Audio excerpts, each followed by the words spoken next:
এই মাত্র একটা অর্ডার চলে এলো পার্সেল, তো দেখিয়ে দেখি আছে। চলো, তো দেখো এটা কেটে দিলাম, এবার মাঝখান দিয়ে পোস্টমর্টম করে দিলাম। এবার এটাকে দেখি কেমন এসছে। কি আর এসছে, অনেক বড়, মানে এটা কি সাইজ দিয়ে গেছে? এর মধ্যখানে আছে সাইজ দিয়ে গেছে। হ্যাঁ, ছোট তো দিয়েছে। আমি তো 24 সাইজ অর্ডার দিয়েছি। এটা 22 সাইজ দিয়ে তো আমার হাতে হবে না। কি করলে আর কি এলো?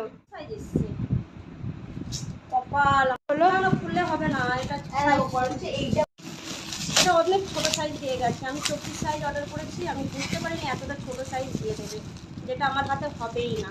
এত ছোট সাইজ আমার হাতে হবেই না। দেখবে এইটাও যদিও বা হয়ে যাবে চূড়াটা, বাবারে অনেক এসব জিনিস একটু বড়ই ভালোই হবে না আমার হাতে। অনেক ছোট সাইজ দিয়ে গেছে, রং সাইজ, রং। আমার একদম মনটা খারাপ হয়ে গেল। এটাকে এখন রিটার্ন পাঠাতে হবে, রিটার্ন পাঠাতে হবে। এটাকে কত অর্ডার করেছিলে সাইজ? সাইজ কত অর্ডার করেছিলে? 24।